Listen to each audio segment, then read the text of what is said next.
예, 안녕하세요. 전수대학교 하현석 교수입니다. 이 코로나19의 그 재정 개혁 방안하고 국회의 역할을 논의하는 이 심포지움에서 기조 발제를 하게 돼서 큰 영광으로 생각을 합니다. 예, 뭐 다들 잘 아시겠지만 지금 뭐 4단계로 격상이 되고 하는 이 자체가 한마디로 보건위기다 이렇게 말씀을 드릴 수가 있는데, 이건 코로나19라는 게 보건위기가 바로 경제위기로 전환되는 그런 문제를 갖고 있기 때문에 사실은 그 확장적인 재정정책은 불가피하다. 그래서 우리도 지금 뭐 수차례에 걸쳐서 추경을 편성하고 해서 경기 부양에 이제 정부가 나서고 있습니다. 근데 우리가 이 코로나19 팬데믹이 언젠가는 끝날 거라는, 그리고 조기에 끝날 거라는 그런 희망을 갖고 있는데요. 이게 사실은 그 팬데믹이 종료되고 나면 바로 우리 정부가 나가야 될 게 바로 이제 장기적 차원에서 재정 건전성을 어떻게 확보할 거냐 하는 그 문제가 이제 가장 중요한 것 같습니다. 바로 이제 단기적인 확장 정책하고 장기적인 재정 건전성 확보를 위해서 우리가 어떤 노력을 기울여야 될 거냐 해서 이걸 위한 제도적 틀이 필요하다. 그리고 중기적인 재정 운용의 틀이 필요하다 생각을 하고 있고요. 바로 이거하고 관련해서 앞으로 우리가 지금까지 가졌던 재정 운용의 미비점과 약점이 무엇인지를 파악을 하고 그 개혁 방안을 마련하는 게 앞으로의 굉장히 중요한 과제다 이렇게 말씀드릴 수가 있습니다. 코로나19의 재정 운용을 잠깐 이 말씀을 드리면요. 보시는 바와 같이 2020년 작년에 그 세계 경제가 전부 다 마이너스 성장을 보였습니다. 올해부터는 이게 이제 이 플러스 방향을 틀기는 했는데, 이 델타 변이가 어떤 영향을 미칠지는 모르겠지만, 하여간 경기가 살아가고 있는 것만큼은 분명한 것 같습니다. 일반 정부 재정 수지를 보시면, 선진국을 한번 보시면요, 작년이 GDP 대비 11.7%까지 적자를 보였다가 올해 10.4%로 그래도 조금 호전이 됐습니다. 내년부터는 상당 정도 호전이 될 걸로 예상을 하고 있고, 우리나라도 26년까지 IMF에서 나온 자료를 보면 GDP 대비 한 2%의 적자를 보이는 걸로 그렇게 나와 있습니다. 근데 다들 아시는 바와 같이 IMF나 월드뱅크에서 발표하는 이 재정 수지가 통합 재정 수지입니다. 근데 우리나라 경우에는 아직도 사회보장성 기금이 계속해서 적립하는 상태이기 때문에 우리가 재정 운용의 기준으로 삼는 게 관리 재정 수지인데, 관리 재정 수지는 GDP의 거의 6% 정도의 적자를 보이고 있고요. 사실은 19년, 20년이 심각한 게 뭐냐면 통합재정 수지조차도 마이너스로 돌아선 상태이기 때문에 앞으로 우리 재정에 상당한 그림자가 드리워져 있다 이렇게 말씀드릴 수가 있습니다. 일반 정부 부채를 보시면 선진국을 한번 보시면요, 21년의 GDP 대비 부채 규모가 122.5%인데 이게 22년부터는 예측치이긴 합니다만 121% 수준에서 안정돼 있습니다.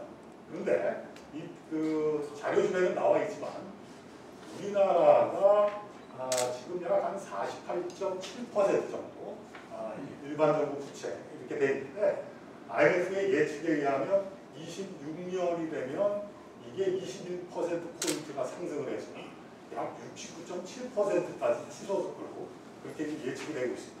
이게 뭘 의미하냐면 다른 선진국 경제는 일반 정부 부채 규모가 어느 정도 안정화 단계에 들어서는데 유독 한국만이 계속해서 부채가 늘어나는 걸로 예측이 되고 있습니다. 이거는 다들 아시겠지만 출산율 저하, 고령화, 그 다음에 우리 복지 지출이 성숙 단계에 있기 때문에 다른 나라와 달리 계속해서 재정의 지속 가능성이 위협받는 그런 이제 상태가 나타날 수 있다 이렇게 말씀을 드릴 수가 있습니다.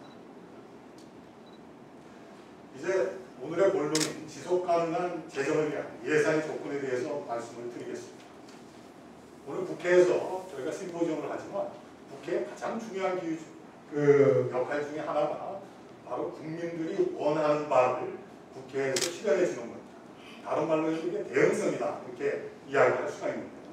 근데 여기서 제기되는 문제가 뭐냐 하면 국민들이 원하는 걸 대응을 제대로 하다 보니까 재정이 불필요하게 혹은 바람직한 수준 이상으로 팽창해버리는 그런 이제 문제가 생겨난다. 그래서 다른 말로 해서 대응성을 갖는다라는 게 꼭 민주적 책무성을 확보하는 건 아니다. 그래서 어떻게 보면 재정 운영에 있어서 대응성과 민주적 책무성을 어떻게 동시에 확보할 거냐 하는 게 작품에 있어서 가장 중요한 과제가 되고 있다 이렇게 말씀을 드릴 수가 있고요. 최근에 와서 많이들 이제 고민하고 있는 게 뭐냐면 재정 운용의 틀이 되는 재정 제도를 어떻게 구비하면서 이 대응성과 민주적 책무성을 동시에 확보할 것인가 하는 이런 논의가 주조를 이루고 있다 이렇게 말씀을 드릴 수가 있습니다.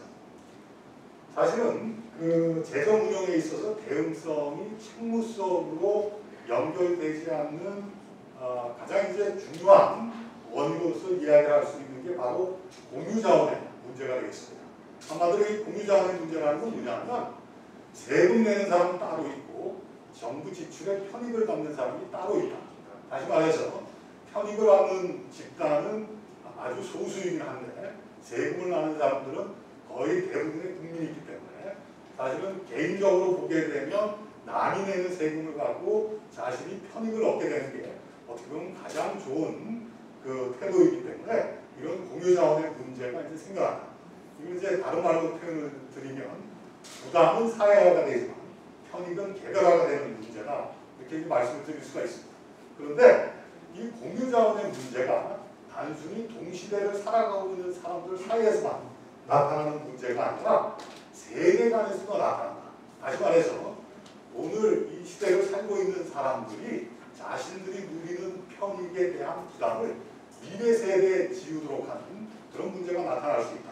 그래서 이걸 세대 내 공유자원의 문제하고 구별해서 세대 간 공유자원의 문제다 이렇게 이야기를 하는데요. 사실 이 문제를 어떻게 해결할까 하는 게 재정 운용에 있어서 가장 이제 중요한 문제가 되고요. 또 하나는 정치인들이 갖는 근시안적인 시기에 그 다음에 정보의 왜곡 이런 문제를 어떻게 해결할 것인가 하는 게 중요한 과제다 이렇게 말씀드릴 수가 있습니다. 그래서 한마디로 지속 가능한 재정을 위한 제도적 장치라는 건 뭐냐면 공유자원의 문제, 근시안적 시기에 그 다음에 정보의 왜곡을 해소할 수 있는 게임의 규칙을 설계하는 것이다 이렇게 이야기해도 과언은 아닐 거라는 생각이 듭니다. 이제 이 팬데믹이 끝나고 나면 재정의 지속 가능성을 확보하는 게 가장 이제 중요한데요.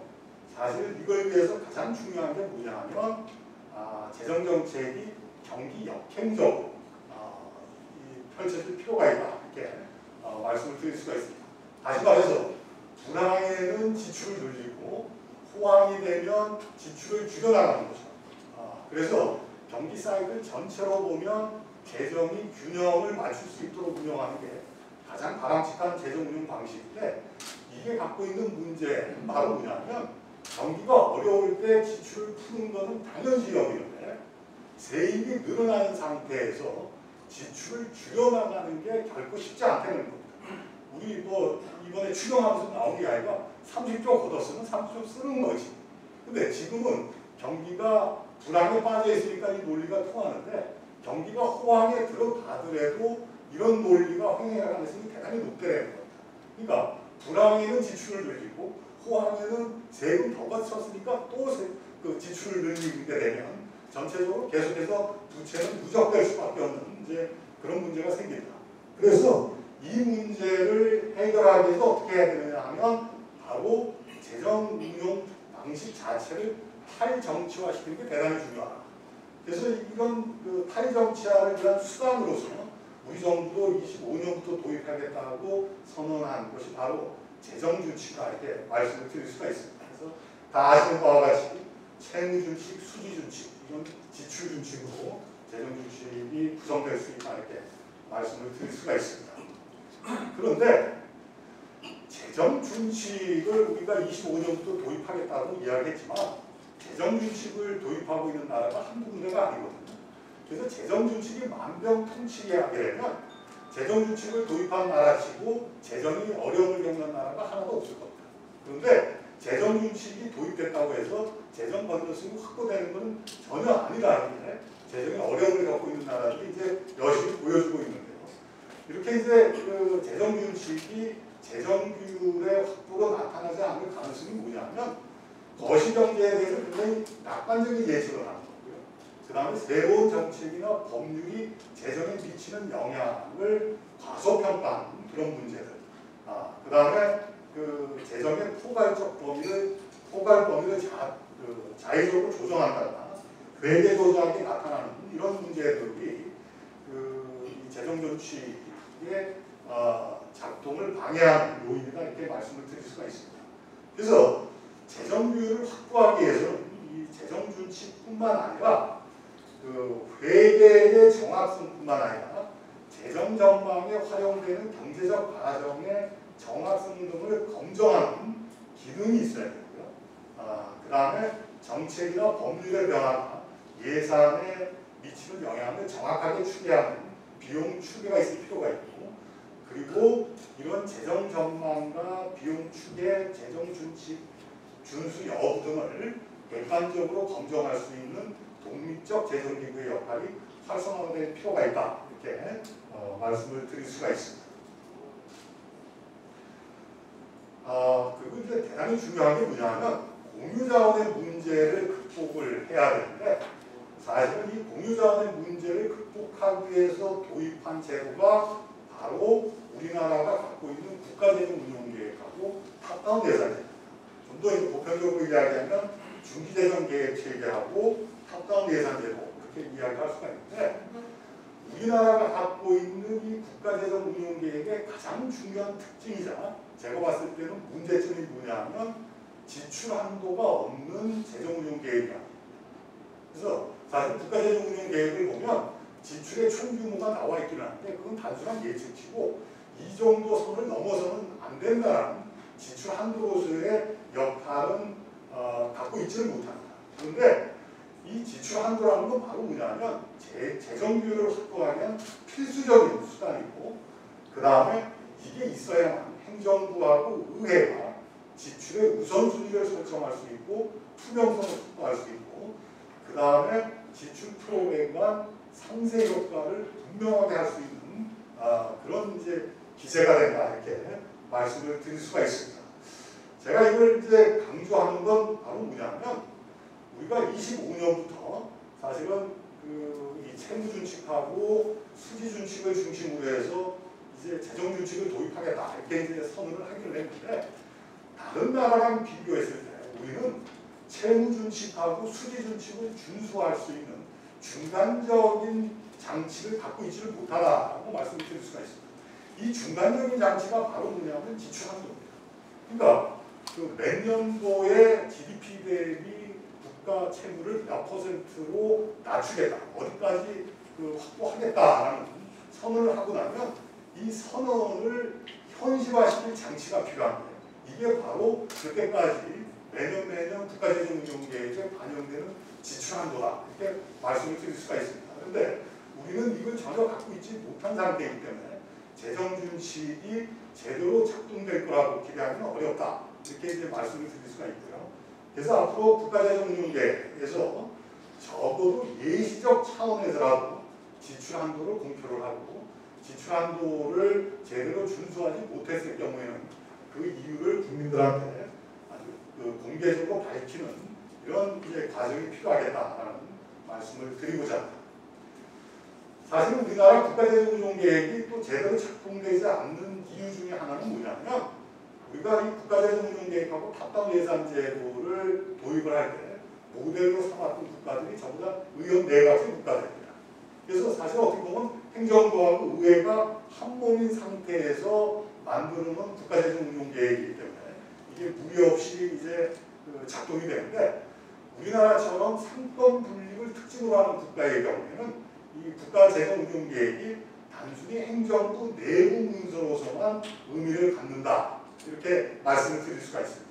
이러다 보니까 사실은 재정 총량과 재원대금의 방향에 대해서 행정부하고 국회가 큰 틀에서의 합의가 없이 국회가 예산 심의에 들어가는 그런 문제가 발생하고 있다. 그러면 이런 문제를 해결하기 위해서 어떤 변화가 필요하냐를 말씀을 드리면 바로 국회 차원에서 그 예산 과정과 재원 배분 방식의 근본적인 변화가 필요하다. 이렇게 말씀을 드리고 싶습니다. 잘 아시는 바와 같이 우리나라 국회에서의 예산 심사는 상임위원회에서 심의하고 예결위로 넘어가는 그런 이제 그 한마디로 바텀업 방식이 되겠습니다.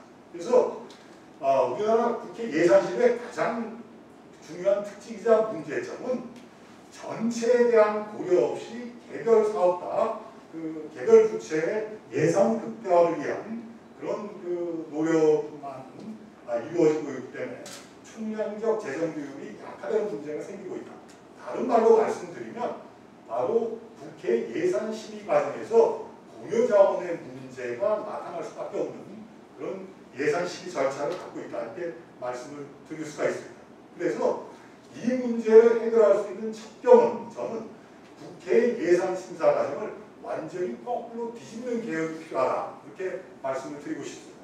다른 말로 해서 지금까지의 국회 예산 심의가 바텀업 심의였다면 앞으로는 탑다운 예산 심의 과정을 도입할 필요가 있다. 그래서 재정 총량과 분야별 지출 한도를 정해놓고 개별 사업에 대한 예산 심의로 들어가야만 한다. 그래서 이런 지출 한도라는 제약이 정해져 있어야 지출 프로그램 간의 전략적 우선순위를 고려할 수가 있고 예산의 효과성과 효율성에 기초한 사업에 대한 실질적인 심사가 가능할 거라고 그렇게 생각합니다. 바로 말씀드린 대로 국회가 탑다운 예산 심사 제도를 도입해야만 행정부에서도 국가재정운용계획의 충실성이 제고되구나 이렇게 말씀을 드릴 수가 있는데요. 바로 뭐냐면 국회에서 총량을 정하고 분야별 지출 한도를 정하는 과정에서 행정부가 가져온 지출 한도하고 분야별 지출 한도의 타당성과 그게 나오게 된 근거를 국회에서 일일이 따져볼 거기 때문에 바로 행정부가 예산 편성 시 활용했던 경제적 과정이라든지 세입세입주 매직의 타당성을 검토하게 될 거다. 이렇게 말씀을 드릴 수가 있습니다. 그 다음에 이제 이 재정의 지속 가능성을 확보하기 위해서는 사전적 통제 장치를 강화할 필요가 있는데 사실은 우리나라에는 세계 자랑할 만한 사전적 통제 장치를 갖추고 있습니다. 대표적인 게 예비 타당성 조사 제도고요. 또 하나가 비용 추계 제도를 갖고 있습니다. 2019년에 거의 20년이 된 예비 타당성 조사 제도를 3장 정도 개혁을 했는데 제가 봤을 때는 그 상황의 변화에 따라서 적절히 대처를 한 그런 개혁이었다고 생각이 듭니다. 근데 그럼에도 불구하고 최근에 예비 타당성 조사 제도 변경에서 많은 비판을 받고 있는 게 뭐냐면 면제 제도가 너무 광범위하게 활용되고 있다. 그래서 앞으로 면제의 범위를 엄격하게 제한하면서 원래 당초 의도했던 대로 예비 타당성 조사 제도를 끌고 갈 필요가 있다는 말씀을 드리고 싶고요. 그 다음에 이제 비용 추계는 바로 몇 차례 말씀드렸지만 새로운 정책이나 법률이 재정에 어떤 영향을 미치는가를 이렇게 검토하는 제도가 되는데 사실은 우리 국회, 특히 국회 예산정책처에서 이 비용 추계를 열심히 하고는 있습니다만 실제로 국회 예산 심의 과정에서 제대로 활용되지 않는 이유는 뭐냐면 비용 추계를 한 다음에 뭘 어떻게 할 거냐에 대한 그 합의라든지 절차적인 규칙이 제대로 정해지지 않다는 겁니다. 다시 말해서 뭘 말씀드릴 거냐면 사실은 지금은 재정 총량이나 분야별 지출 한도가 정해져 있지 않기 때문에 새로 법률이 갖는 예산에 대한 영향을 추계만 할 뿐이지 그걸 통해서 지출 한도를 위해서 이런 법률이 들어와서는 안 된다. 비용이 더 줄여야 된다는 그런 논의가 이루어지지는 못하고 있기 때문에 비용 추계가 제대로 활용되고 있지 않다. 오후 세션에서 유철 교수님이 더 자세하게 말씀을 드리기는 하겠지만 그래서 국회 예산 심의 과정이 탑다운식으로 바뀌고 지출 항목가 정해지지 않는 한 비용 추계가 제 기능을 하기는 대단히 어렵다. 그래서 비용 추계가 제 기능을 하기 위해서도 국회 예산 심의 과정이 변경될 필요가 있다. 이렇게 말씀을 드릴 수가 있습니다. 또 하나는 우리나라가 갖고 있는 사후적 평가 체계를 제대로 활용하고 이걸 지출 구조조정하고 연결을 해야 됩니다. 그런데 지금까지 우리가 이제 지출 구조조정 혹은 전략적 지출 검토 뭐 이런 용어를 가지고서 몇 차례 이런 지출 구조조정을 시도한 바가 있습니다. 그런데 문제는 뭐냐면 굉장히 단발적으로 임시방편적으로 지출 구조조정 노력을 기울여 왔기 때문에 제대로 된 데이터도 축적 안 되고 제대로 된 가버넌스도 갖추지를 못한 상태에 있습니다. 그래서 앞으로 이게 단발성으로 끝나는 게 아니라 장기적인 계획을 갖고 방법론이나 가버넌스나 데이터베이스나 성과평가 체계와의 연결을 구개할 필요가 있다. 이렇게 말씀드리고 싶습니다. 그 다음에 이제 재정당국이 좀 더 고민해야 할 거는 지출구조조정을 하는 걸로 재정당국의 역할이 정해지게 되면 개별 사업에 대한 성과평가는 분권화시키는 게 앞으로 바람직한 방향이 되지 않겠는가 이렇게 말씀을 드리고 싶습니다. 마지막으로 말씀드리고 싶은 게 사실은 재정운용에 있어서 가장 중요한 것이 포괄성과 투명성의 원칙이거든요. 근데 여기 포괄성과 투명성을 저해하는 재정운용 방식을 한마디로 표현하자면 칸막식 재정운용이 되겠습니다. 뭐 여러분들 다 잘 아시겠지만 우리나라 일반회계 하나 있고요. 특별회계 20개 있고 기금 67개 있습니다. 그래서 어떻게 보면 국가 주머니가 88개 있는 국가가 되고요. 잘 모르긴 하지만 아마 OECD 국가 중에 그 숫자로는 급배달감이 아닐까 생각이 드는데 사실은 이런 식으로 칸막이 재정 운용을 하게 되면 국가가 상황의 변화에 따라서 전략적 우선순위에 따라서 재정을 조정할 수 있는 여지는 대단히 줄어듭니다. 그래서 이건 뭐 개별 이해관계들이 다 모든 회계 혹은 기금에 엮여있기는 하지만 사실은 이 문제는 앞으로 굉장히 우리가 전향적으로 풀어나가야 되지 않을까 그런 생각이 들고요. 또 하나는 뭐냐 하면 개발연대 만들어놓은 지방교육재정교부 현재 내국수의 20.79%로 법정화되어 있긴 하지만 과연 이런 칸막이 재정 운용이 앞으로도 유효한가에 대해서는 근본적인 검토가 필요하다. 이렇게 말씀을 드리겠습니다. 마지막 결론입니다. 계속해서 말씀드렸듯이 팬데믹 이후 재정 운용의 기본 방향은 재정의 지속 가능성을 회복하는 게 될 겁니다. 그리고 이걸 이외에서는 공유자원의 문제, 근시안적 시기에 정보의 왜곡 등의 문제를 해결할 수 있는 제도적 장치를 마련할 필요가 있고요. 그 다음에 계속해서 말씀드렸지만 대형성 간 민주적 책무성 간에 어떻게 보면 이런 갈등 관계, 그 다음에 단기적으로는 확장적 재정 정책을 펼치더라도 장기적으로는 재정 건전성을 확보해야 되는데 이걸 위해서는 중기적인 재정 운용의 틀을 마련할 필요가 있고 이런 재정 운용의 틀은 지금까지 말씀드린 그런 내용들을 포함할 수가 있습니다. 마지막으로 말씀드릴 것은 뭐냐면 팬데믹 이후를 위한 재정 운용의 틀 변화는 팬데믹이 절정에 달한 바로 이 시점에서 시작해야 될 필요가 있다. 이렇게 말씀을 드리면서 오늘 제 기조발제를 마치도록 하겠습니다. 예, 감사합니다.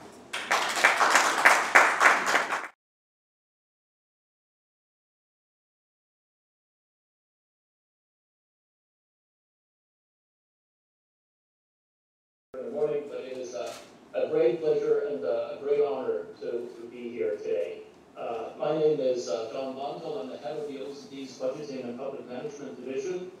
Let me start by thanking the congratulatory speeches, Speaker Park, Chair Yoon, Chief Lim. Thank you very much for your kind remarks. Thank you also to the organizers at NABO. It has been a pleasure with you, working with you in the lead up to this And also just to thank NABO in general. We have a long tradition of working with NABO, and I would just like to thank NABO for this cooperation and for your willingness to share your practices in an international context. We very much appreciate that. Now, my presentation is called Establishing or Re-establishing an Effective Role for Parliaments in the Budget Process. You can deduce two things from it. One is that we think that the role of parliaments in the budget process is under great strain in many OECD countries. And on the other hand, we think that Parliament has an essential role to play in the budget process, that it is essential to maintain trust in government and trust and building up support for the various budget policies that we have. So, but before I go into that, let me say just a few words about the fiscal measures and the COVID-19. We are, as we all know, in the midst of an unprecedented health crisis with unprecedented budgetary consequences. And I think in fiscal terms, we can divide sort of COVID-19, the fiscal responses, into three phases. The first one was the emergency response, and that was just moving funds as rapidly as you could to support the health system, to support families, individuals, and businesses to keep things going. The next phase is a transition phase where we are still spending much public resources, more than we would in normal times, to support the recovery. But this time it is more targeted on green expenditure and other structural things that we believe are growth enhancing. And then we have the sustainable recovery, where we will be looking at fiscal consolidation and budget repair and fiscal consolidation measures. At this stage, in most OECD countries, we are at the tail end of the emergency measures and moving into the transition measures. Implementing the measures sort of that are designed for fiscal sustainability, repairing the damage that has been done to our public finances, that has not been very prominent yet in the discussion in most OECD countries. We are still in the red zone, moving through the yellow zone, but the green zone will come. And what we at the OECD tell people in this context is to very much use this time to focus on spending review. This is almost a unique opportunity for governments to focus on spending review. And what I mean by that, and as Professor Ha mentioned earlier, is this to have governments take a look at the stock of all of their expenditures. Budgeting, as we all know, is a very incremental approach in most countries. The debate center around the marginal increases, whereas the baselines for the existing expenditures are often taken as a given. But this period that we're in now, the yellow zone, allows us at the same time that we're supporting the recovery to start looking at spending reviews. So when we move into the fiscal consolidation mode, that we will have ready-made plans in order to do so. So preparing for that time is where most governments are now, rather than having specific plans right now for how they would implement fiscal consolidation measures. Now, if I move into the core of my presentation, it is essentially threefold. One is to discuss the wide variety of roles for parliaments in OECD countries. It is fair to say that there is no aspect of the budget process that varies as much from one country to another than the role of parliament. And we feel that the role of parliament has been weakening in most countries since the global financial crisis. Prior to the global financial crisis, parliaments were regaining a stronger role in the budget process in many countries, but the global financial crisis was a turning point for that.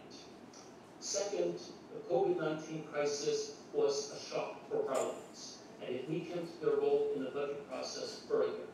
But as I mentioned at the beginning, Parliament has an absolutely essential democratic and trust role in the budget process. So the question for us is how to re-establish an effective role for parliaments in the budget process. So I will be focusing on each of these three things, and I will briefly go on to the first one to discuss the wide variety of roles in parliaments and how that has been changing in recent years. Now, there are essentially 5 things that we mentioned here.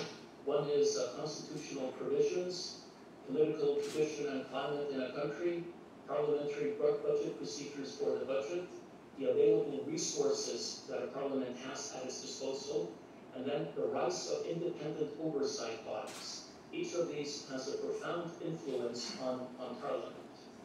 Now, the most obvious, of course, is a presidential versus parliamentary system. And in a presidential system, parliament, by design, has a greater role in the budget process in constitutional terms than typically in a parliamentary system. But regardless of that, there are specific constitutional restrictions that many countries have on the role of parliament in the budget process. We have OECD countries where constitutionally parliament is prohibited from making any changes in the budget. In other cases, governments must approve any changes that are proposed by parliament. It is not enough for parliament to vote for it, the government must endorse them as well. We have cases where parliament can only decrease expenditures, and we have other cases where parliaments can reallocate expenditures as long as there is no net increase in expenditures. Now, what has changed in recent years is, even if these constitutional provisions have been with us for a long time, is that governments would negotiate behind the scenes and get a sense of parliament, what parliament wanted, before they would present the budget to the parliaments, notwithstanding these restrictions. But I think we have seen in a number of countries in recent years that the executive has become more assertive in that, and that there is less consultation with the legislature ahead of the introduction of budgets. So that has changed. Then you have the political traditions and culture and climate in a country. The most obvious in a presidential system is if it's the same political party in control of the executive and the legislature, then the role of the legislature will typically be less than it is if there is a different party in the presidency and the legislature. But political traditions are also very important. In some countries, the Westminster countries, for example, the United Kingdom, a vote on the budget is automatically considered a vote of confidence in the government. So if Parliament makes any change in the budget whatsoever, the tradition is that the government must resign, because the culture is that if Parliament does not trust the government with the public finances, then it has lost trust in the government overall. In some countries, we have minority governments where the executive, the political parties forming the government do not have a majority in Parliament. So they must negotiate each budget with Parliament to get it through. There are some of the Scandinavian countries have a long example of this, and that in many ways gives rise to a relatively strong role for parliaments in the Scandinavian countries, this history of minority governments. And then you have coalition governments, which often enjoy a narrow majority in parliaments, and that also gives individual members of Parliament a greater say in the budget process than you would often have. Now, the next one is how parliamentary procedures for the budget are. This varies tremendously in OECD countries, but this is also the basis for the third part of my presentation, so I will skip that right here. Even if the role of the legislature we have observed in many OECD countries has been decreasing over time, the resources available to parliaments in this area have been increasing in most OECD countries. We see a great rise in a specialized staff of budget committees. We see parliamentary budget offices, more and more of them coming. The National Assembly Budget Office is a leading example of this trend that we see in other countries. And we also see specialized funding for political parties to hire specialized budget staff. The previous presentation said one of the objectives was to depoliticize the budget process, but I tend to believe that budgeting is at the heart of politics, and it is very difficult to depoliticize the budget process. but in order to maybe professionalize more political parties in how they deal with the budget is an option that some countries have taken. The last one that I will mention is the rise of independent oversight bodies. Now, we have had audit offices with us for a very long time, and what we notice in some OECD countries is that Parliament, in some ways, delegates its oversight responsibility to audit offices. And this means that Parliament is essentially only involved in the budget process after the fact. This is the case in the Westminster countries, Australia, New Zealand, the United Kingdom, Canada. All of these countries have very strong audit offices and very weak parliaments. Part of it has to do with the political traditions of the countries, the Westminster traditions, but it is interesting to see that in countries, not just Westminster countries, that we notice that the stronger the audit office is, the less assertive Parliament is in the budget process. And we have seen in recent years a great rise in fiscal councils in many OECD countries, especially in European Union countries where this is legally mandated that these fiscal councils or the equivalents exist. In these cases, sometimes Parliament will say that the true oversight role for the budget is now with the fiscal councils, so they have taken a lesser interest in the budget. So these are all things that have sort of been happening at the same time. The trigger was, we believe, the financial crisis. Responding to a crisis requires sort of centralized action, quick action, as I will come to next. But from the period where Parliament was enjoying a resurgence of their role, it started decreasing in most countries, in many countries, after 2008. And this trend only continued and was exacerbated by the COVID-19 shock to parliaments.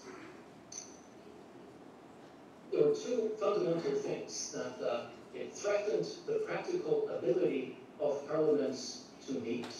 That was the first thing that happened. And secondly, it required fast action to enact policy responses. And both of these together combined again to weaken the role of Parliament.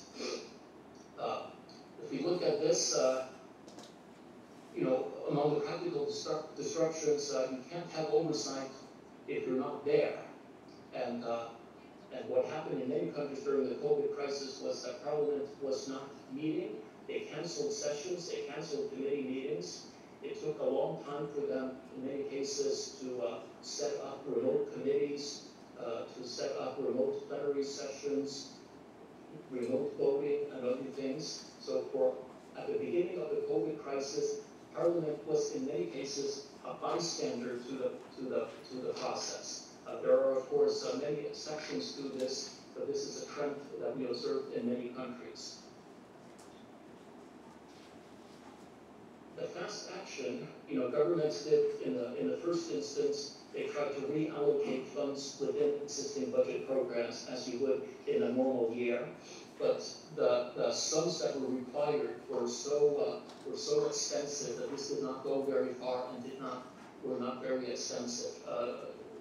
Did not go far enough for the procedures. So countries have supplementary budgets. You mentioned in Korea how many you had. In Sweden, at last count, they had over 14 supplementary budgets in response to the COVID crisis. Almost a supplementary budget every month on average when this was taken together. Countries that had fiscal rules generally had an escape clause to them that under emergency circumstances the fiscal rules would not apply, which is entirely normal. One of the reasons that you want to have fiscal rules is, as was mentioned, is during the good times to build up good fiscal resources that will allow you to suspend them in bad times.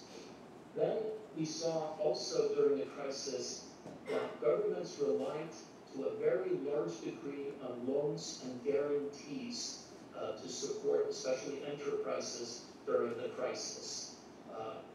Part of it was, of course, by the nature of the crisis in order to support liquidity in the commercial sector by providing loans and guarantees.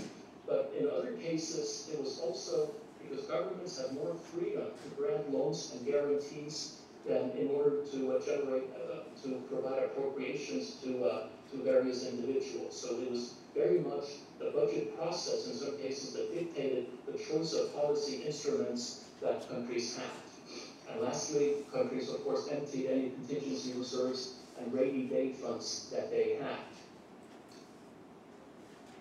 Now, when I mentioned that the role of Parliament was decreasing, sometimes this was very explicitly done by parliaments or by decree empowering the executive. There were states of emergencies that were declared in some countries. There were decrees issued in certain countries, and there were which empowered sometimes with explicit parliamentary approval, but often with an assumed parliamentary approval, empowering the cabinet or individual ministers with emergency expenditure and lawmaking authority. This is rather, if we look back on this period, this is rather extraordinary. Parliament essentially delegated lawmaking authority to the executive during this time.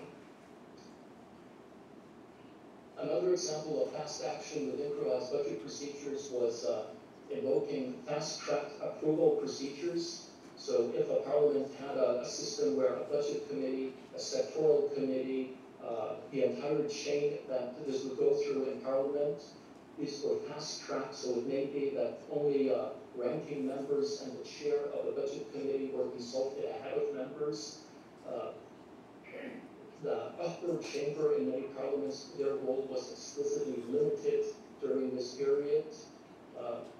Many countries relied on emergency spending, and then the funding approval in formal legal terms was retroactive.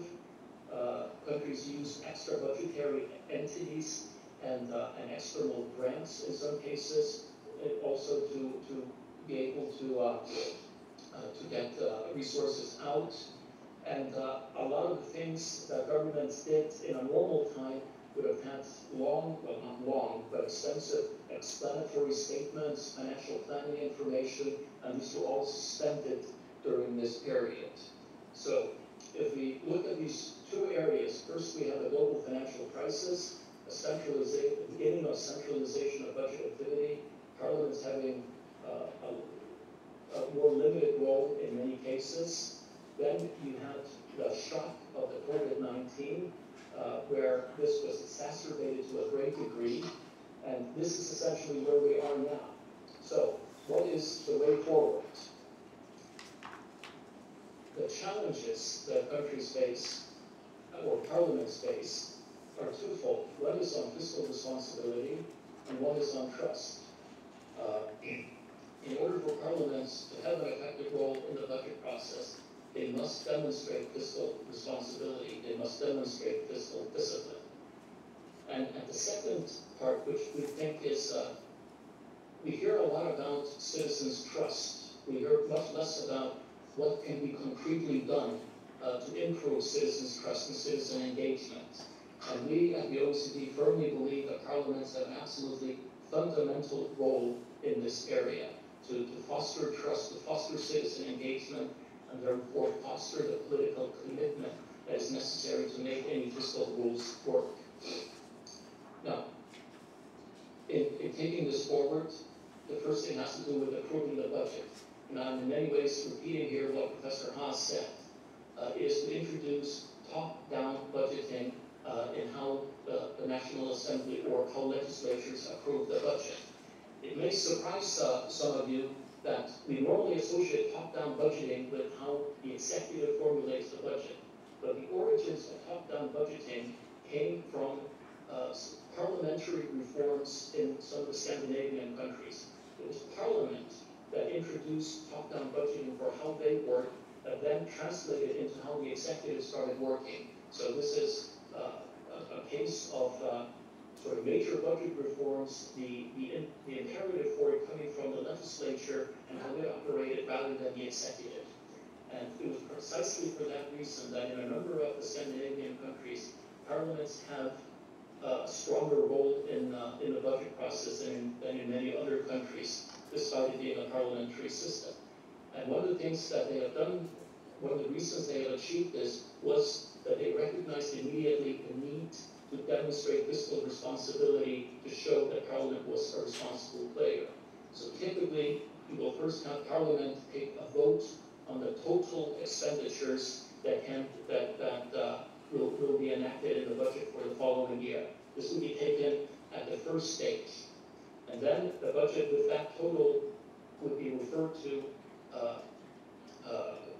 Once that is done, the second set of approving the budget would be on the sectoral expenditure limits within the total expenditure. So first you vote on the total for all expenditures, then how much for education, how much for health, how much for transportation, and then you start working on the individual appropriations within the sectors. So that once you start looking at individual appropriations, sort of the bottom-up approach, you already have a ceiling for that sector. So if you are going to increase one appropriation within that sector, it means another one will have to go down. So it goes down to the sectoral level. And sort of the second part of this is where the various decisions are taken here. The decision on the total expenditure level is taken by Parliament in plenary session. The discussion about how allocations are made to individual sectors comes following scrutiny by a budget committee, and either it is the budget committee that then says that these are the sectoral allocations, or this is referred back to Parliament in plenary session, or is a budget committee decision. And then there is a primary role for the sectoral committees in Parliament. So it is not just the budget committee that is involved in the budget process. So you have the budget committee, they would look at the economic assumptions, they would look at sort of the macroeconomic aspects of the budget, and they would have a view on the sectoral allocations. They would then send the sectoral allocation for the education committee, for the education ministry, to the education committee, the allocation for transportation to the transport committee, with a ceiling for how much they have, so they can reallocate within that ceiling. And what we're doing here is also creating a dynamic in Parliament where the budget committee also starts replicating the role of the finance ministry, that they are the policemen, if you will, of the budget process, looking at the aggregates, taking the big picture, while as the detailed appropriations for each sector are the purview of the sectoral committees. And this slide simply brings that together, that you have the total expenditures, Parliament in plenary, the sectoral allocations, the budget committee, and then the individual appropriations at the sectoral committees. And then another fundamental role for parliaments, aside from the voting procedures and the organizational structure, are the committee hearings. That this, like all other aspects of Parliament's role, varies tremendously in OECD countries. But as we focus more on citizens' trust in government, there needs to be a profound focus on citizen engagement at the committee hearing stage. Committees should engage with a range of stakeholders, civil society organizations, diverse perspectives. They should use modern communication technology, Zoom, such as we are right now, to further outreach to stakeholders. Committee hearings should be open, or they should be broadcast. And if we have a committee structure that, first of all, that is not just the budget committee that is dealing with the budget, but all the sectoral committees are involved in it, it gives each of the sectoral committees an opportunity to hear the viewpoints of all of these various stakeholders in their sectors about the allocations within the sector. Now, you may not, of course, follow all the views that are being presented by the various stakeholder groups, but you give them all a voice that they feel that they have been listened to in the budget process. They've been able to get their point across. So if you compare a country that actively goes out to engage with the various stakeholders in the budget process versus another country where the budget is essentially a closed-door affair by the Budget Committee. You almost see a black and white difference in citizen engagement in the budget process, literally. And we feel that opening up committee hearings is absolutely fundamental to restoring trust. Now, a final note on, we often hear the term participatory budgeting. And I just want to say that this is not really a solution. It is a niche. It is, in OECD countries, it is only used for very, very, very small parts of the budget. It is almost exclusively used at local levels rather than the national level.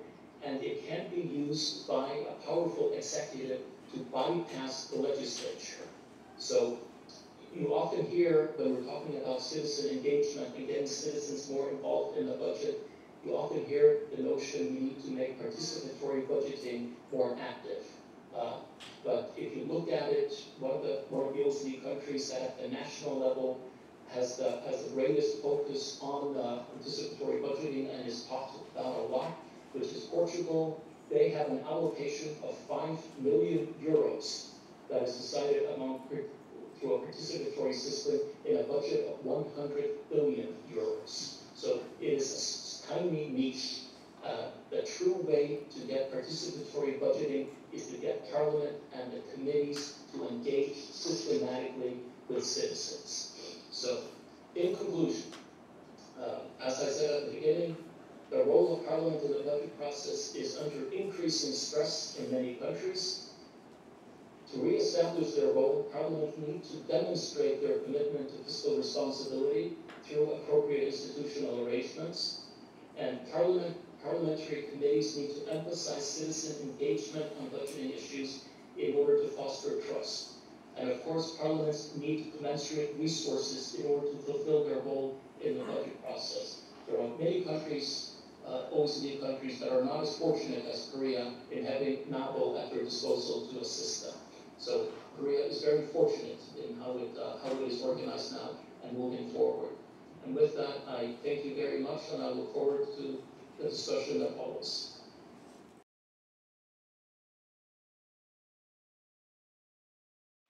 Thank you very much. I will share my screen in my presentation now as well. So thank you so much to the NABO for inviting me to participate in the symposium on the post-COVID economy and fiscal management.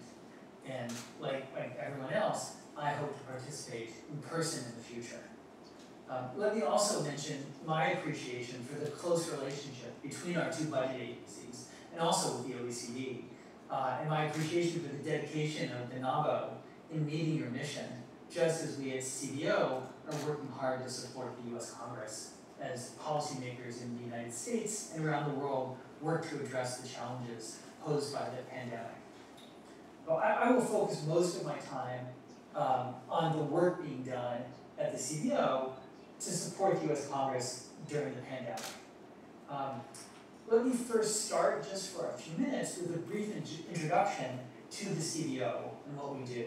And I should actually mention that just today in the United States, well, it's still Monday here in the United States, so on Monday, July 12th, is the 47th anniversary of the signing of the legislation that created the CBO. So this is our birthday, in a sense. Thank you for the party, for the nice party. So let me advance the slide. Here we go. So let me just start, of course, with the fiscal situation in the United States, which you can see by the sharp deterioration in the federal budget deficit at the time of the pandemic. It is quite serious, with the fiscal deficit in the US reaching 15% of GDP, but projected under current law in the United States to recede quite sharply back to less than 5% of GDP. Now, the challenge we face in the United States is that the fiscal deficit is quite wide even after the pandemic, and this was the case before the pandemic. So even once the pandemic-related spending recedes, the fiscal situation in the United States will remain quite serious. And that's a challenge I will discuss further in a few minutes. So the background of the CBO is that the CBO was established, as I said, 47 years ago to support the Congress in its budget process. And that the President of the United States, President Biden now, proposes a budget each year, but under the US Constitution, the spending and the tax legislation originates in the Congress. And that the CBO as an agency provides an analysis of the budgetary issues and the economic issues that is objective and impartial. We are nonpartisan, we do not make policy recommendations, and this is a foundation of the work of the CBO established by Alice Rivlin of blessed memory, the first director and the founding director of the Congressional Budget Office. And the CBO follows processes that are set in the law and also developed in concert, that is working together with the budget committees of the US Congress and the congressional leadership. And I've listed here in the slides the chief parts of the US Congress with which we work: the Budget Committee, the Appropriations Committee, the Ways and Means Committee, and the Finance Committees. This is in the US House of Representatives and the Senate, so the two chambers of the US Parliament, the US Congress. To continue with the background of the CBO, we hire people on the basis of expertise without regard to political affiliation, and make sure that our staff can work objectively and without regard to their own personal views. And we take other steps to make sure that our analysis is impartial and separate from political considerations, that we make sure that we use the same assumptions when analyzing different legislative proposals, to make sure that they can be compared against each other. And then, of course, the work we do is inherently uncertain. It's always difficult to know the future and know the effect of legislation on the economy and on the fiscal situation, but we work hard to have our estimates, to have our work come in the middle of the distribution of potential outcomes. This can be especially difficult at a time like today with the pandemic, when the impacts of the pandemic are especially uncertain. We try to provide policymakers in the Congress and the nation with as much information as we can while trying to show them, well, this is what we think is the middle of the range of possibilities. Our central output is the cost estimate. The CBO produces a cost estimate for nearly every bill, nearly every piece of legislation that comes out of one of the committees in the US Congress. In a typical year, we will do somewhere between 600 to 800 of these cost estimates. And you can see an example on the screen in the slides of the numerical information, the dollars involved in the cost estimates. And then at the bottom, you can see some of the other information we provide to the Congress that follows congressional rules, including the effect of legislation on other elements of the US government. Of course, we have the federal system, different levels of state governments, there's local governments, there's tribal governments, and we provide information on whether federal legislation has an impact, a meaningful impact on those other levels of the government, and the same thing on the private sector. We do this work for the Congress at each stage in the legislative process. So as the Congress develops legislation, the CBO is there with them, helping to provide numerical analysis and also our expertise as they draft the legislation. And the Congress gets from us our analysis, but not our opinion. I will never tell the Congress this is the right thing to do, or this is good legislation or bad legislation. We're just trying to provide the Congress with analysis. In addition to support Congress, we provide projections of the future budget outcomes, the future economic outcomes based on the current law that's in place. We typically do this over a 10-year horizon, but at times we have to look beyond 10 years, and sometimes we'll go to 30 years, or sometimes to 75 years. And of course, this is important for economic activities that have a long life. And so, for example, infrastructure investment is an important part of the economic and policy debate in the United States today. The impacts of infrastructure investment would be felt in the economy for years into the future, certainly for more than 10 years. It can take several years just to build infrastructure in the United States, and then the benefits of it would be felt further out in the future. So when appropriate, the CBO looks out over a longer horizon. And for other things, say for the US retirement system, the Social Security system, there's the federal retirement system for Americans, we look out further at the 75-year horizon and beyond. So again, we try to support Congress and provide policymakers with as complete information as we can.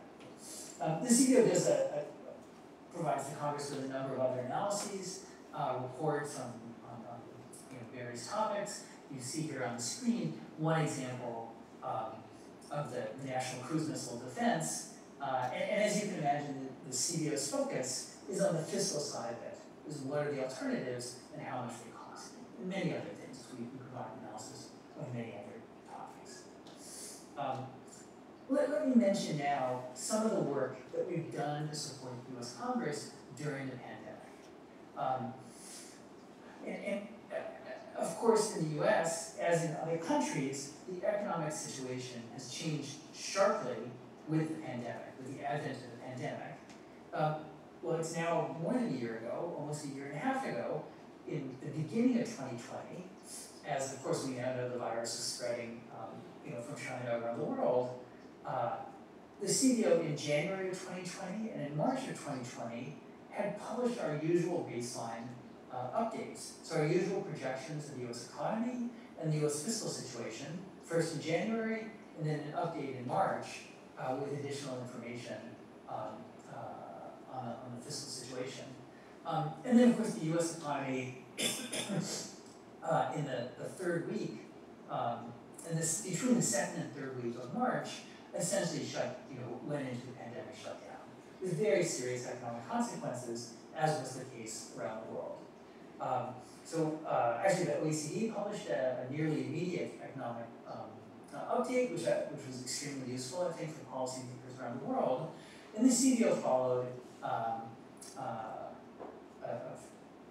few weeks later, about a month later, in May, with an update of our economic projections, and of course showing a great change, especially in the labor market in the United States, where several tens of millions of jobs were lost very quickly in the United States.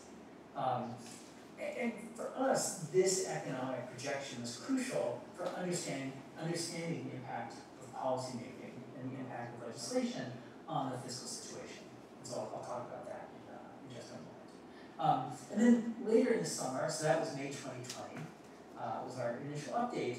Then later in the summer of last year, we published another full set of budget updates and economic updates, including our long-term budget projections that went out 30 years. Again, I'll talk about some of the issues that we face in just a few minutes.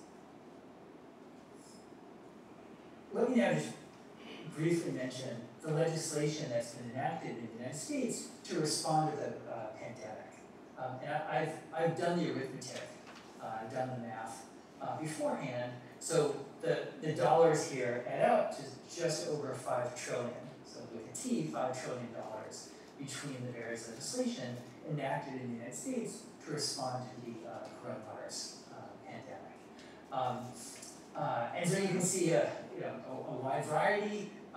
Many of these, the legislation enacted in 2020 was enacted with wide bipartisan support in the US Congress. First, to respond to the pandemic, there's health provisions, providing resources to support the hospitals and doctors and the care for patients. And then a huge amount of money provided by the US Congress and enacted into law by the President to provide for the development of vaccines, which of course are now widely available in the US and in many countries becoming widely available around the world.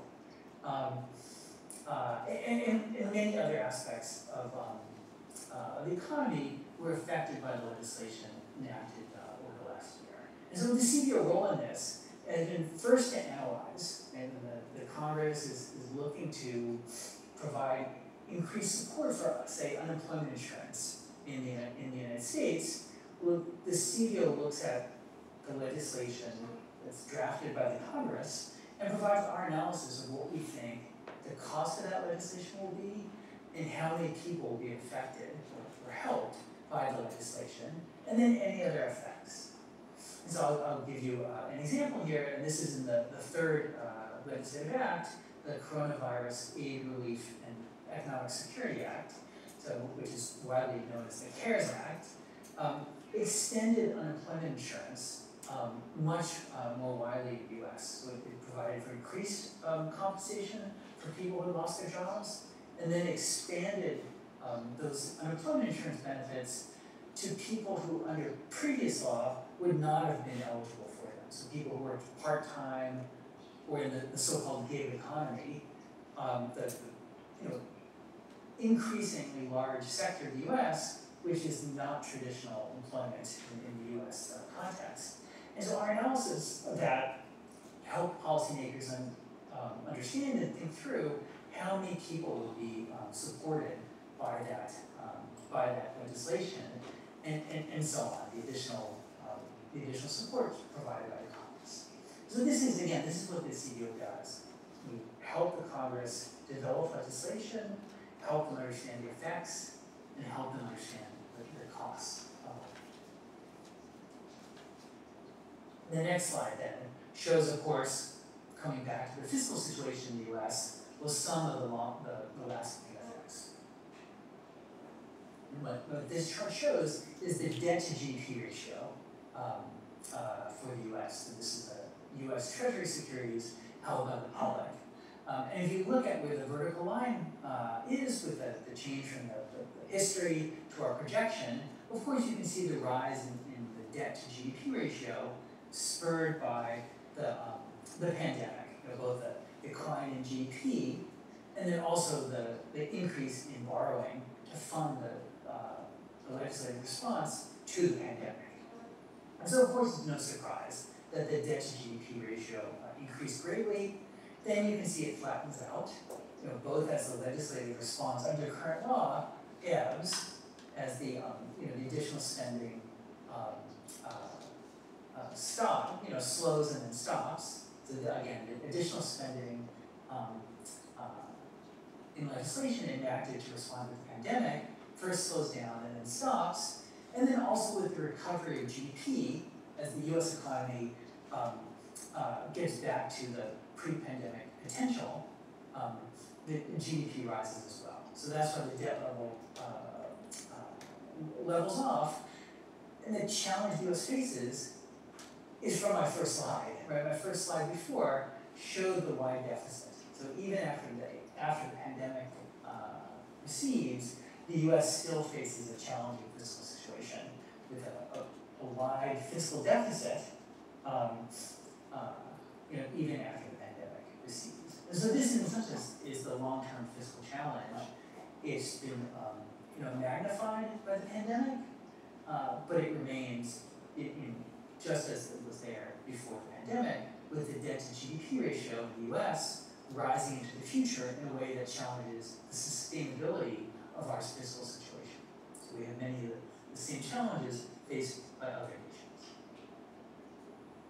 Now, let me just look ahead and say briefly about some of the questions that we at the CBO are thinking about for the future, and about how the pandemic will affect the US economy and the US fiscal situation into the future. And so I've listed some of them, and I'll talk briefly about some of these. But of course, we all understand that we're still in the midst of the pandemic. And so my discussion will be somewhat speculative, in part based on the information we have, but in part based on the possibilities. And then I'll try to connect that to the fiscal situation and, of course, the economic situation in the US. And just to say that that is our challenge. Our challenge now is to support policymakers in the US Congress as they continue to respond to the economic situation and the fiscal situation arising from the pandemic, and also to look ahead to provide policymakers with information about what it means for the future and how the US economy will be different in the future as a result of the pandemic. So of course, the underlying driver of economic growth is productivity and it's the number of workers, the labor input into the economy. So on productivity, the forecast of the CBO for the future is that productivity will rebound after having diminished in the years before the pandemic. Now, it's extremely difficult, of course, to know where productivity will go in the future. We only see it with a lag. We are hopeful that, as was mentioned before, that some of the technological innovations that have been spurred by the pandemic, including, of course, the telework that we're seeing today, will result in improved productivity in the future. And so that is our hope, certainly for the future.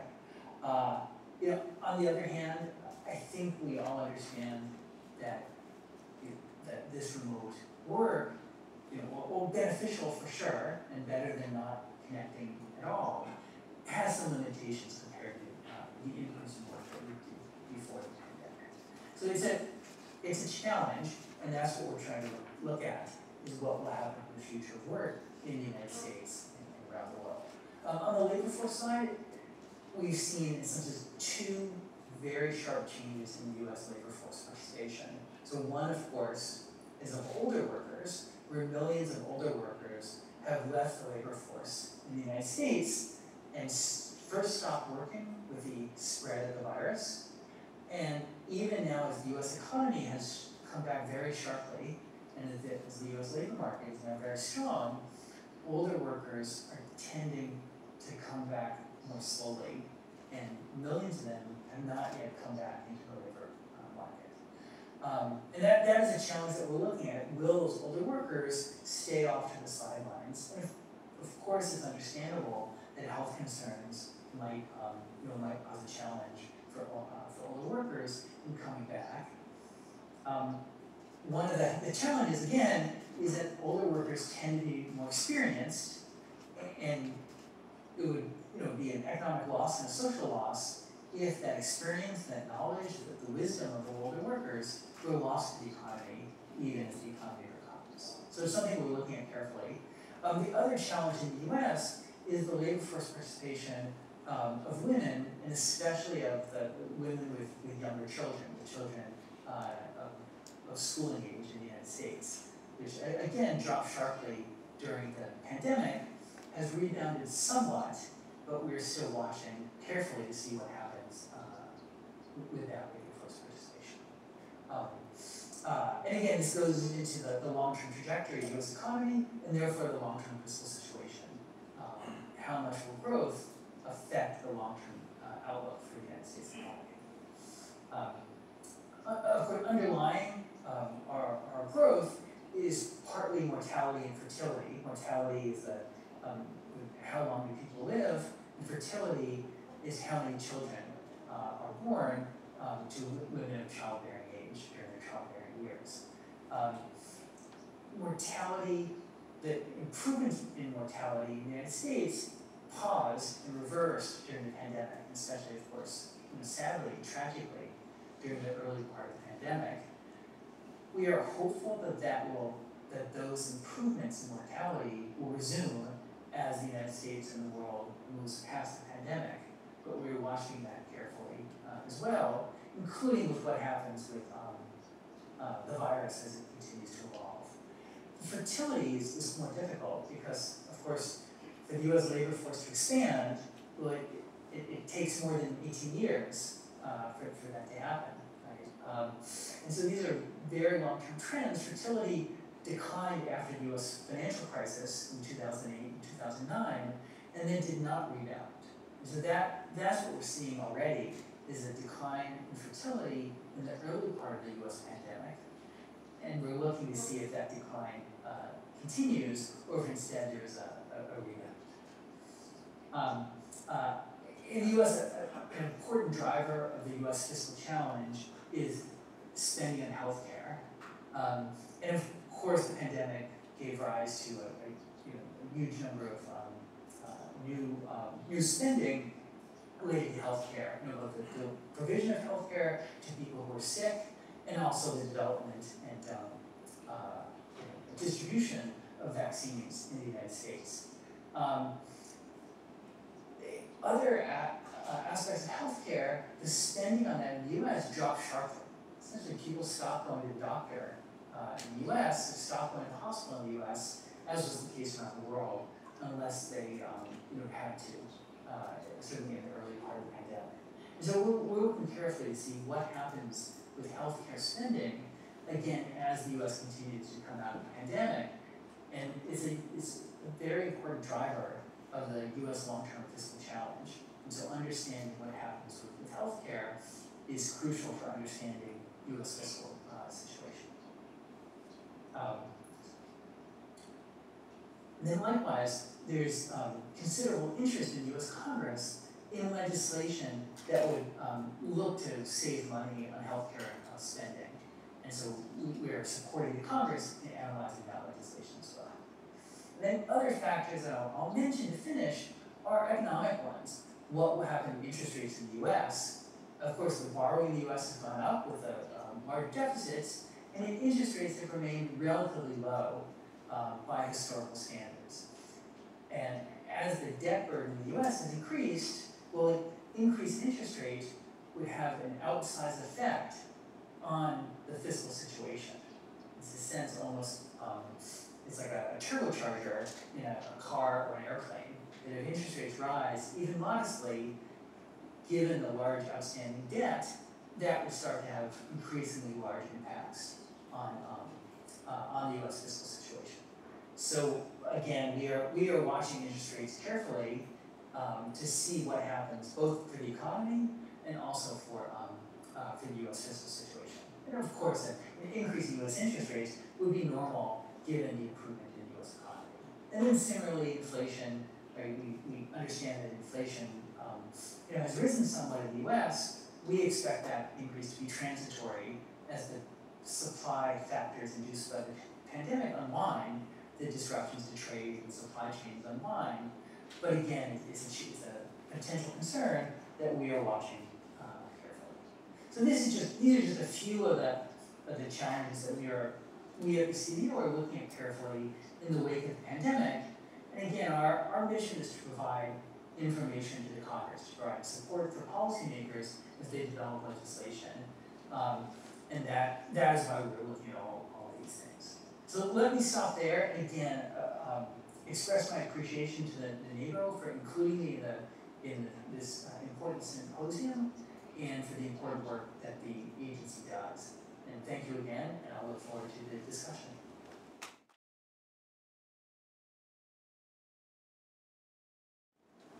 반갑습니다. 이화여자대학교 박정수입니다.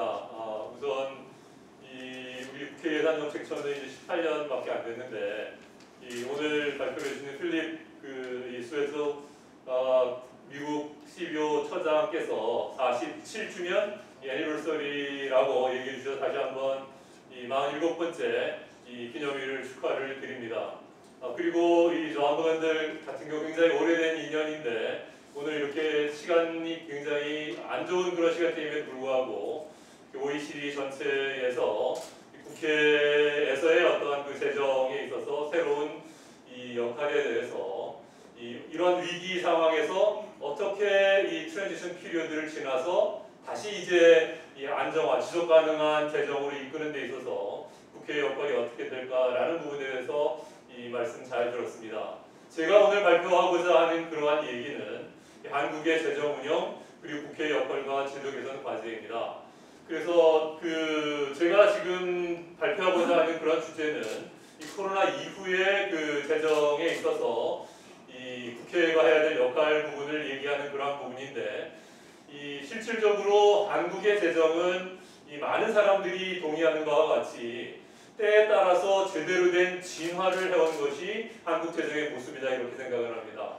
다시 말씀드려서 이 한국이 지금까지 이 성장을 해서 이제는 그 3만 불의 이 다른 나라를 도와줄 수 있는 그러한 나라를 이끄는 데 있어서 재정의 역할이 굉장히 기묘했고, 그 기묘한 데 있어서 이 각종 제도들, 특히 우리가 지금은 이제 옷을 갈아입어야 된다고 생각을 하는 이 총액 배분 자율편성 예산 제도라든지, 아니면은 성과관리 제도라든지, 뭐 예비 타당성 조사와 같은 이런 성과관리 제도라든지, 아니면은 이 디지털 예산 회계 시스템과 같은 이런 재정 정보 시스템, 이러한 부분들이 굉장히 중요한 역할을 해서 이 제대로 된 그러한 성장을 하는데 뒷받침을 했고, 특히 이러한 위기를 극복하는데, 이 대한민국이 위기를 겪었다고 얘기하면은 97년에 우리 외환위기가 가장 컸을 텐데, 그때 외환위기를 극복하는 데 있어서 이 재정의 역할이 지대했다, 이렇게 말씀을 드릴 수가 있겠습니다. 위기는 기회라고 생각을 합니다. 실질적으로 우리 CBO에서의 어떤 프레젠테이션을 봤겠지만, 이 위기가 어느 정도 위기냐, 팬데믹 위기가 정말 경험해보지 못한 그러한 위기다라고 생각을 하고, 우리나라의 입장에서는 97년 외환위기 그 정도 수준에 되는 우리의 위기가 아닌가라고 생각을 하고, 이 위기는 기회라고 생각을 하고, 지금까지 우리가 진화되는 그러한 재정의 제도들을 가지고 있었다고 한다 그러면, 이제는 다시 한번 우리 하 교수님도 발표를 해주셨지만, 지금 이 팬데믹 절정기에 이르렀을 때 이제 옷을 갈아입어서 바로 이 재정 한도라는 이 섹터럴 그러한 부분에 대해서 지출 한도를 설정하는 그러한 총액 배분의 거시 재정 운용에 있어서 국회가 제대로 된 역할을 해야 되겠다라는 것이 제가 발표하고자 하는 그 발제의 굉장히 중요한 부분입니다. 제가 발제할 순서는 우선 이 코로나 이후에 재정 운용의 현황이 어떻게 되는지를 간략히 살펴본 다음에, 지금까지 이제 옷이 맞지 않는다, 진화가 되어야 된다라고 말씀을 드렸는데, 이 예산 제도가 이 현재의 여건에서 어떻게 운용 성과 측면에서 이제 옷이 바뀌어야 되는가라는 부분에 대한 말씀을 드리고, 그때 있어서 지금까지는 기획재정부의 예산실 중심의 이 행정부가 굉장히 큰 역할을 해왔다고 한다 그러면은, 이제는 아까 그 존 블런델이 소위 얘기하는 참여예산 제도가 한계가 있다라고 얘기하고, 잘못 이게 활용이 되면은 국회 기능에 대해서 위축될 수 있는 그런 부분도 있다라고 얘기를 해주셨는데, 특히 팬데믹 이후에 지속 가능한 재정을 만들기 위해서는 국회 역할이 굉장히 중요하고, 제가 생각할 때는 4가지의 제도 개선이 반드시 있어야 된다, 이렇게 생각을 해서 오늘 그 부분을 강조해서 말씀을 드릴까 합니다.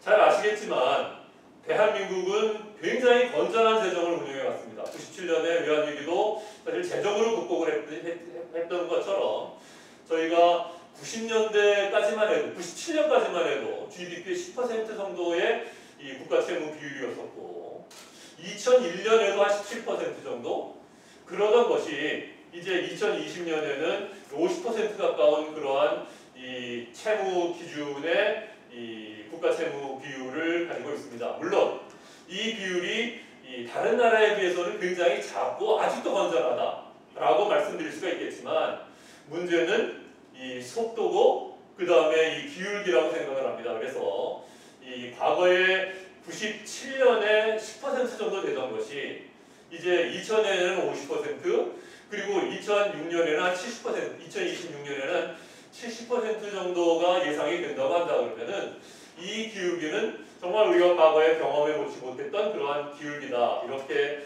생각을 합니다.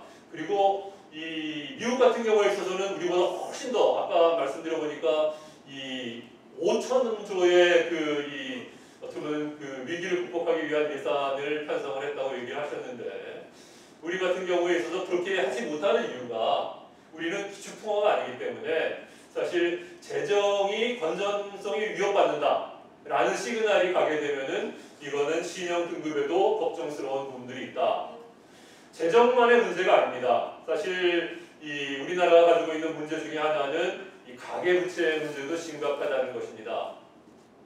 이 그래프에서 보시는 것처럼 이 한국의 경우에서는 계속 그 가계부채가 빠르게 늘어나고 있고, 그리고 그 내용을 들여다봐도 질적인 측면에서 이 단기 부채 비중이 높고, 그리고 금융자산 대비 금융 빚부채 비율이 높고, 소위 우리가 얘기하는 이 담보되고 있는 그러한 부분이 아닌 부분도 굉장히 크기 때문에, 만약에 이자율이 이제 이 테이퍼링으로 가서 올라간다고 한다 그러면 이 가계 부채 부분을 해결하기 위해서 이 대정 부분에 상당한 부담이 될 수가 있다, 이렇게 생각을 합니다.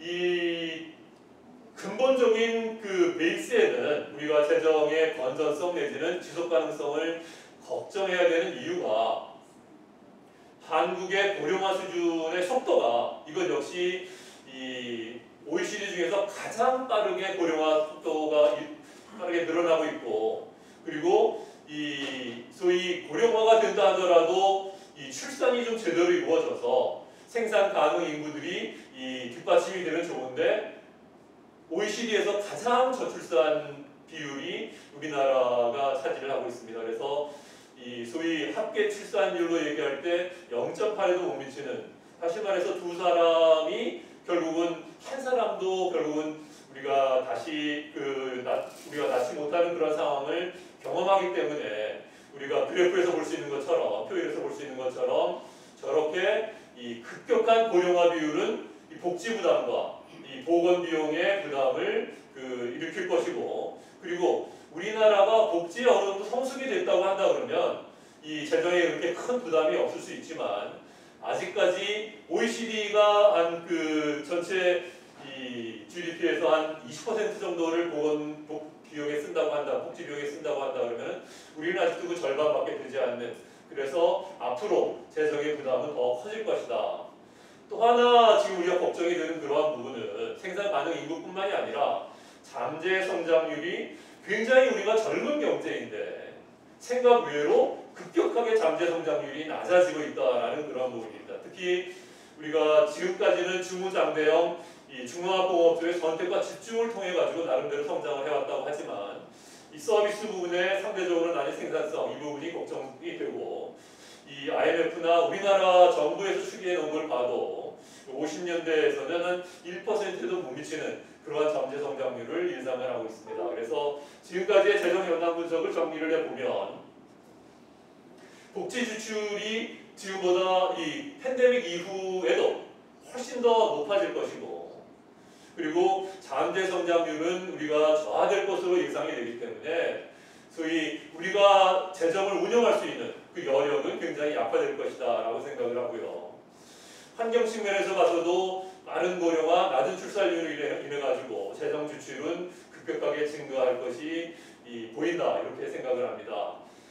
뿐만 아니라 정부의 부채뿐만이 아니라 지속적으로 증가하는 가계부채, 이 부분도 우리가 눈여겨봐야 된다, 모니터링이 필요하다라는 측면에서 봤을 때 저희가 재정 운용을 정리하면 적절한 구조조정, 그리고 지속 가능성에 초점을 맞춘 그러한 이 거시 재정 운용이 반드시 필요하다라는 부분을 강조해 말씀을 드리겠습니다. 두 번째 제가 하고자 하는 그러한 발표의 이 영역입니다. 예산 제도가 나름대로 큰 효과성과 효율성과 지속 가능성을 우리가 나름대로 역할을 했다고 말씀을 드렸는데, 그 부분이 이 우리가 7년 외환위기 이후에 2004년부터 4대 재정개혁이라고 해서 우리가 탑다운 버제팅이라고 얘기하는 기획재정부의 예산실은 전체 한도만 정하고 그 한도 내에서 부처 내에서 이 우선순위는 부처에서 정하도록 하는 그런 탑다운 버제팅이 도입이 됐고요. 그리고 성과관리, 그리고 우리가 중기재정개혁이라고 하는 국가재정운영계획, 그래서 우리가 1년 단위 살림을 살지 말고 5년 단위 살림을 살자라는 부분, 그리고 아까 맨 처음에 제가 말씀드렸던 이 재정 정보 시스템, 이 실시간 베이스로 이렇게 빨리 우리가 정보를 확인할 수 있는 투명성을 확보하고, 이러한 부분에 있어서는 재정 정보 시스템이 굉장히 큰 역할을 했고, 이 부분은 우리가 나레지 쉐어링 프로그램과 같이 이 개도국에 지원을 하는데도 굉장히 선도적인 프로그램이다, 이렇게 말씀을 드릴 수가 있겠습니다. 기획재정부 예산실에 집중된 권한을 분산하고, 그리고 상당히 나름대로의 역할들을 수행을 할 것으로 기대를 했는데, 실질적으로 운영은 그렇게 제도가 설립된 취지대로 운영이 되지 못했다. 못했다. 다시 말씀드려서 의지는 굉장히 바람직했는데 결과는 굉장히 형식적인 그러한 측면으로 나타났다라는 부분을 말씀을 드리겠습니다. 밑에 그래프에서 보시는 것처럼 그리고 아까 장 블런델이 얘기한 것처럼 각 나라의 재정의 효과성은 그 나라에 따라 그 환경과 정치적인 어떠한 지형과 어떤 제도적인 측면 그리고 역사적인 그러한 문화적인 발달 과정을 통해서 우리의 효과성은 달라진다라는 부분을 우리가 강조를 했습니다.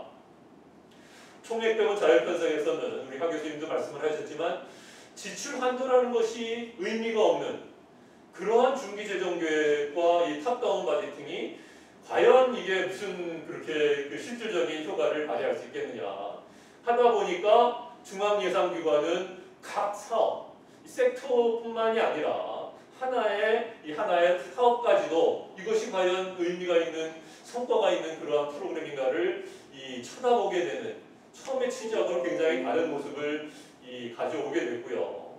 성과평가도 이것도 굉장히 중요한 나름대로의 그 제도 혁신이었는데 이 평가를 위한 평가에 집착을 하다 보니까 이 성과 목표와 이 대상 사업의 특성을 제대로 연결시키는 맞춤형 성과 관리가 사실 어렵고 뿐만 아니라 이 성과 목표를 설정하는 데 있어서도 상당히 형식주의가 팽배한 그런 모습들을 반성을 하게 됩니다. 중기재정 운영 계획에 있어서도 이것이 나름대로의 보상훈련이지 실질적으로 이것이 그 다음에 최소한도 3년 뒤에 예산 편성을 우리가 구속하는 그러한 구속력을 가지지 못했다 이렇게 말씀드릴 수가 있겠습니다. 우리가 2007년부터 이 국가재정법을 바꾸면서 그리고 그 과거의 예산회계법을 국가재정법으로 바뀌면서 이 국가회계 측면에서의 복식국의 발생주의를 도입을 했습니다.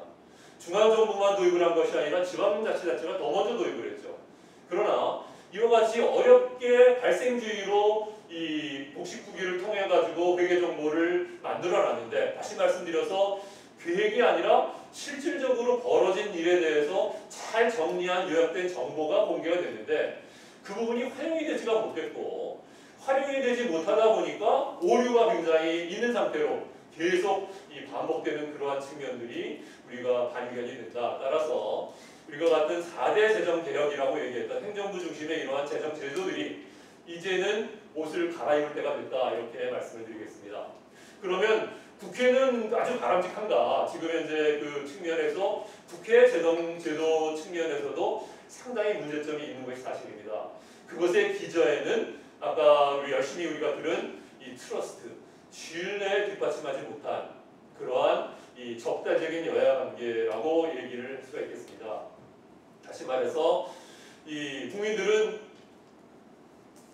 TV가 이제 투명하게 그 국회 방송도 있고 하니까 방영이 되는데 허구한 이렇게 다툼이 벌어지지 제대로 된 그 우리가 이 청문회라든지 하는 부분을 통해서 국회 본연의 어떠한 이 나라 살림을 걱정하는 그러한 모습들은 그렇게 많이 보이지 않는 그러한 측면들 때문에 이 국회에 대한 그 신뢰가 굉장히 낮다라고 말씀을 드릴 수가 있겠고요. 가장 큰 문제는 우리 박 교수님도 말씀을 하셨지만 바텀업 예산들이 중요하고 이 지역구 예산 챙기는 것이 굉장히 중요하시기 때문에 실질적으로 나라 살림의 지속 가능성, 청액 그 측면에서 우리가 여러 가지 거시 변수 파라메타를 보니까 우리가 예산을 이렇게 키울 수 있는 총액은 이 정도 규모가 될 것이고 이 미국 같은 경우는 75년을 프로젝션을 하는데 우리 같은 경우에 있어서도 이 나보에서 나름대로의 이 재정 전망을 하고는 있지만 실질적으로 그 부분이 국회 예산심의에서 활용되는 것은 거의 찾아보기가 어렵다. 뿐만 아니라 이 거시에 대한 관심이 없을 뿐만 아니라 미시의 어떠한 예산을 심의하는 그런 부분에 있어서도 이 상임위원회와 예결위가 그대로 중첩된 그러한 예산 심의를 하고 있고 그 심의 기간도 2개월로 굉장히 짧다. 말이 2개월이지 실질적으로는 한 20일밖에 되지 않는다라는 부분에 저희가 문제점을 지적을 할 수가 있겠고요. 뿐만 아니라 이 예산위원회가 굉장히 중요한데 예산위원회가 정말 이것을 총액 그 측면에서의 거시를 결정을 하고 각 섹터별로 우리가 다시 말해서 이 보건이면 보건, 교육이면 교육 이렇게 해가지고 한도를 설정해 줄 수 있으려고 그러면은 전문성이 굉장히 높아야 되는데 예결위원 분들은 단년도에 이렇게 교체가 되시고 그리고 이게 겸임 형식으로 이루어지기 때문에 전문성을 키우기가 굉장히 어렵다라는 그러한 부분의 문제를 말씀을 드릴 수가 있겠습니다. 지금 보여드리는 그러한 이 그래프 표는 이 부분을 보시면 이 세출 예산안이 예비 심사 때 각 그 상임위원회에서 삭감보다는 증액 위주로 심사가 이루어지고 상임위원회에서 증액된 부분이 그대로 우리가 가는 것이 아니라 예결위에서 다시 이 상당한 부분으로 조정을 받는 그러한 모습을 확인을 할 수가 있습니다. 자, 그러면 이제 그 제도 개선을 어떻게 해야 되는가? 제가 그 강조해서 말씀드리는 것은 이제 국회는 이러한 바텀업 예산 심의에서 이제는 탑다운 예산 중심으로 바뀌어야 된다. 그리고 위기는 기회라고 얘기를 했고 우리의 앞에 환경을 봤을 때 이제는 더 이상 우리가 그러한 여력이 별로 없기 때문에 이제는 국회가 나서서 이 거시 측면에서의 중심을 잡아야 된다. 방향을 설정해야 된다. 왜 행정부와 함께 그 국회 거시 예산 이 방향 설정이 중요하냐 그러면은 행정부는 아무래도 대통령 중심이기 때문에 이 선거를 의식해서 이 보편성 측면에 가지고 이 어떠한 그 영합적인 인기 영합적인 그러한 이 잘했다는 그러한 얘기를 하게 될 가능성이 많습니다. 따라서 우리가 행정부가 국가재정 운영계획을 작성을 하면 이 부분이 국회에 넘어와서 국회에서 이제 거시 예산 심의가 이루어져서 이 과연 이 성장률이라든지 아니면은 세수 우리가 그 추계라든지 라는 부분이 제대로 됐는지 하는 부분을 통해서 이 예산이 어느 정도나 늘어날 수 있는지 총액을 결정을 하고 그리고 섹터별로 우리가 지출 한도를 설정을 하는 그러한 과정이 반드시 있어야겠다 이렇게 생각을 하고 그것을 위해서는 재정총량위원회가 있어야 되는데 이러한 재정총량위원회를 우리가 설정하는 방법은 제가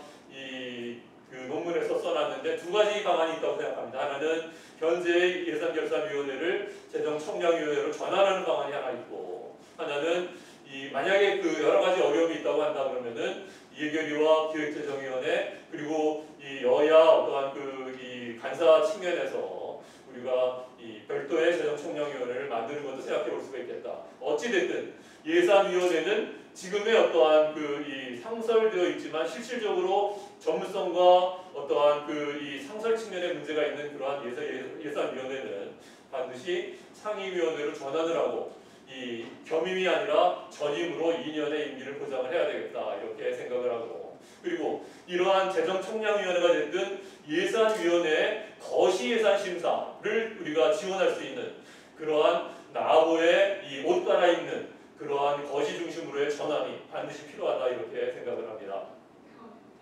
자, 이 부분에 있어서 우리가 대통령 중심제 그 나라들과 이 내각 책임제 나라들의 굉장히 차이가 있는데 내각 책임제의 경우에 있어서는 의원 내각제의 경우에 있어서는 기본적으로 행정부와 입법부가 한 몸이기 때문에 이 부분에 있어서 어떤 신뢰가 구축이 되어 있는 거죠. 그래서 이 재정총량위원회에서 우리가 거시 결의안을 작성을 하고 그리고 보대에서 이를 채택을 해서 그 한도를 설정하는 부분이 상당히 용이하다. 영국과 스웨덴이 이 대표적인 그러한 모범 사례를 보여주고 있다 이렇게 말씀을 드릴 수가 있겠습니다.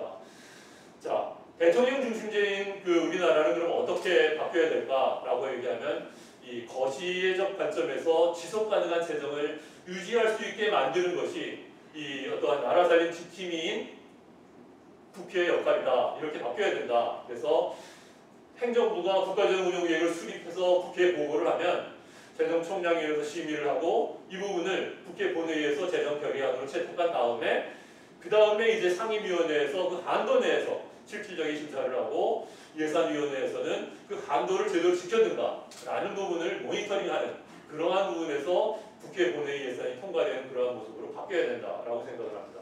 두 번째입니다. 재정 준칙이 법제화되어야 됩니다.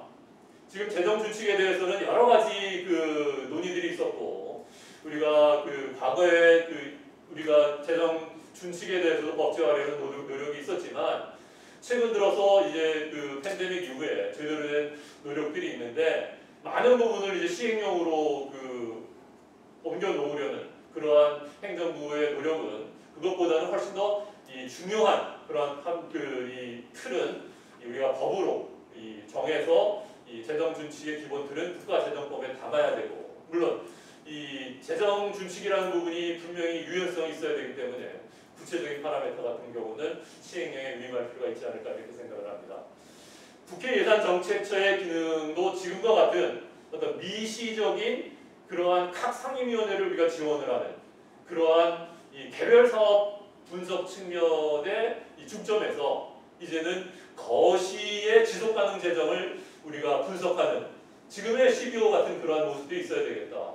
CBO가 정치적 중립을 저렇게 유지해서 이 47년간 존경받는 기관이 될 수 있었던 것은 제가 생각할 때는 이 정책에 대해서 이 어떤 프로그램에 대해서 이 우리가 어떠한 좋은 나쁨을 평가하기보다는 그것보다는 거시 총량이라든지 아니면 한도 설정 아니면은 하나는 큰 이슈에 대한 분석 부분에 초점을 맞추는 것이 이 국회 예산정책처의 기능 전환의 이 바람직한 방향이다 이렇게 생각을 합니다. 결론입니다. 지속가능 재정 운영을 위해서 우리가 97년 외환 위기에 4대 재정개혁을 만들었던 것과 마찬가지로 또 한 번의 이 4대 재정개혁이 국회 차원에서 있어야 되겠다.